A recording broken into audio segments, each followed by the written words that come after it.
Morning kelas. Okey, hari ini kita sambung ya bab 2. Semua orang dengarkan.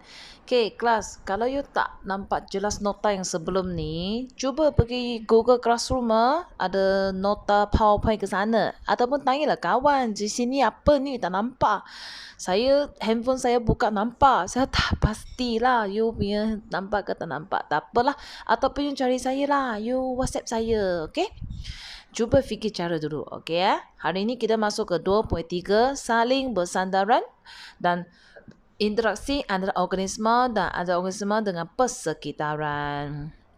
Spesies, sekumpulan organisma yang mempunyai ciri-ciri yang sama, berupaya membiak antara satu sama lain. Maksudnya kita, contoh, spesies manusia.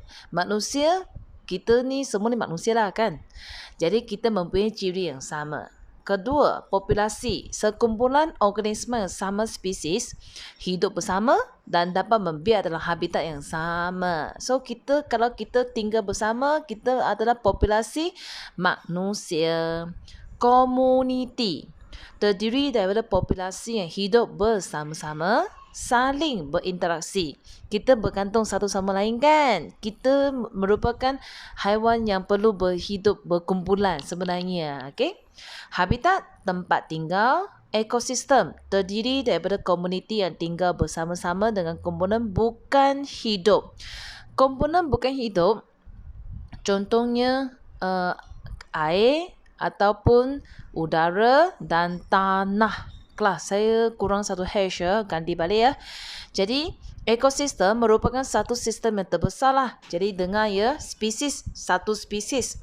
Kalau spesies yang sama tinggal bersama, kita namakan populasi. Contoh ada populasi manusia, populasi katak, populasi belalang. Dan bila populasi semua ni tinggal bersama-sama dalam satu habitat, itu kita namakan komuniti pula. Dan bila kita komuniti yang besar ni hidup bersama dan kita bergantung kepada komponen bukan hidup. Contoh kehadiran air, suhu sesuai tak, ada udara tak, ada komponen bukan hidup tak. Ini kita namakan ekosistem. Ekosistem merupakan tahap terakhir sekali lah yang paling stabil. Okay, next. Apabila keseimbangan ekosistem, semua organisma saling bersandaran antara satu sama lain dengan komponen bukan hidup. Faktor alam sekitar mempengaruhi taburan haiwan dan tumbuhan. Contoh, kalau sini sejuk sangat, ramai haiwan dengan tumbuhan tak nak tinggal, dia akan berkurangan. Tengoklah faktor dia. Jadi haiwan dan tumbuhan perlu menyesuaikan diri dengan alam sekitar. Kat sini dia sediakan 3 keadaan saja. Contoh tropika. Tropika adalah kita tahu Malaysia merupakan hutan hujan tropika yang paling besar. Sebab dia suhu tinggi. Tinggi kat sini bukan dia panas sampai tak boleh hidup. Adalah suhu panas yang sekarang macam ni. Tapi kita masih boleh tahan tu. Dan tapi udara kita lembap. Ini telah menyediakan satu keadaan yang sangat sesuai untuk pelbagai haiwan dan tumbuhan tinggal. Ini the best condition dah. Okey, kalau tundra. Tundra adalah tempat yang ada salji tapi dia kadang-kadang ada berbatu. Itulah tempat tu. Dia sejuk. Berlampau tu sejuk. Jadi kat sana mungkin ada haiwan contoh beruang kutub. Beruang kutub dia mempunyai ciri-ciri dia supaya dia boleh hidup kat tundra. Contoh, dia ada lapisan lemak dan bulu yang tebal supaya tak mati sebab sejuk. Okey. Kalau di gurun, kita akan perasan ada pokok kaktus. Pokok kaktus, daun dia berjarum supaya mengelakkan kehilangan air yang banyak. Dia akan pastikan dalam badan dia mempunyai air yang mencukupi supaya tak mati sebab kekeringan. Okey, kelas kita masuk interaksi antara organisma hidup. Kelas interaksi adalah maksudnya hubungan ya. Macam saya dan kamu hubungan adalah cikgu dengan murid. Hubungan lah. Jadi kat sini ada 3 jenis hubungan. Persaingan, mangsa-pemangsa, simbiosis. Simbiosis akan pecah 3 lagi. Mutualisme, komensalisme dengan parasitisme. Okey, apa persaingan? Bersaing untuk mendapatkan keperluan asas yang sama dan terhad seperti cahaya, udara, ruang. Kat sini saya tulis cahaya saja. Tapi kita ada dua jenis persaingan. Persaingan intra-species kelas. Kalau dia cakap intra itu T-R-A kan. A maksudnya dia sama. Maksudnya ini adalah persaingan adalah sama spesies. Harimau dengan harimau berebut makanan. Itu persaingan intra-species. Faham tak? Disebabkan mereka duduk harimau. Kalau persaingan interspesies adalah persaingan adalah berlainan spesies. Contoh harimau dengan musang. Mereka berebut makanan. Sebab spesies yang tak sama. Itu interspesies. Okey, kalau pemangsa, kita ada pemangsa iaitu memburu haiwan lain. Mangsa adalah haiwan yang dimakan. Contoh, harimau makan lusa. Harimau adalah pemangsa, manakala lusa ialah mangsa. Okey, simbiosis pula.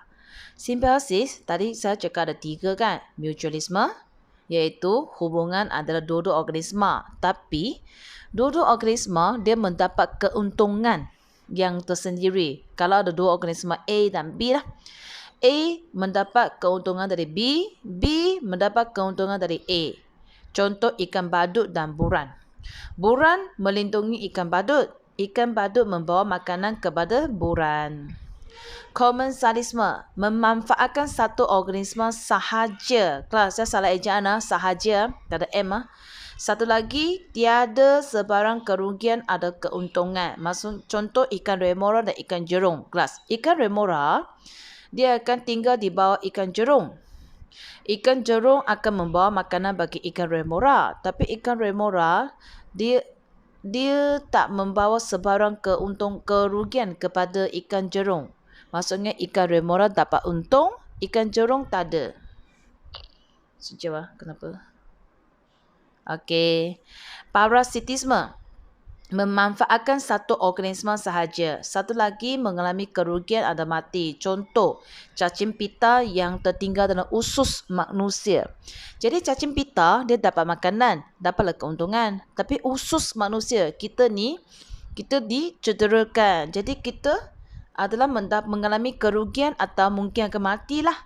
Jadi hubungan kita dengan cacing pita adalah parasitisme. Kawalan biologi, kaedah yang mengaplikasikan interaksi antara organisma seperti mangsa-pemangsa dan parasitisme. Kelas kawalan biologi, kita menggunakan cara semula jadi untuk mengawal haiwan perosak. Contoh, kalau you ada ladang kelapa sawit, dalam tu ada ular. Macam mana? Bagaimana kita nak menghapuskan ular? Ular akan termakan buah kelapa sawit, itu kerugian tu. Jadi apa yang kita boleh buat? Kita membela burung hantu daripada menggunakan ubat beracun. Ubat beracun dia mungkin mencemarkan alam sekitar. Kita tak nak mencemarkan alam sekitar.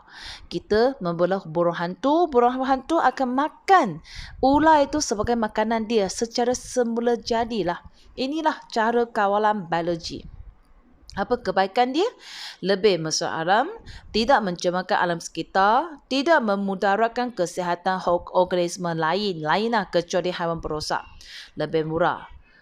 Keburukan, mengambil jangka masa yang lebih panjang, suka meramalkan hasil kawalan biologi. Kita tak boleh confirm ular itu mati sebab burung hantu. Tak boleh. Tapi kita hanya perasan, ular macam semakin kurang saja. Itu je.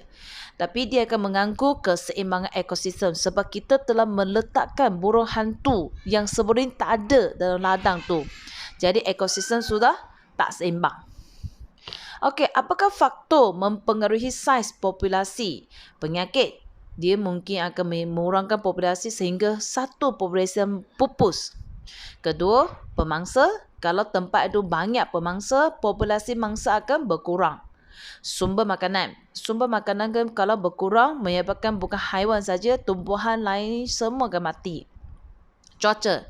Cuaca yang tidak sesuai menyebabkan kematian haiwan dan tumbuhan. Kelas. Okey, nota hari ini agak sedikit banyak, so saya tak add on latihan. Tolong lengkapkan nota ya, jangan kumpul sampai bulan 4 baru nak salin Nanti saya semak nota tak lengkap. You tahulah nanti. Okey, kelas, saya sampai hari ini. Thank you, kelas.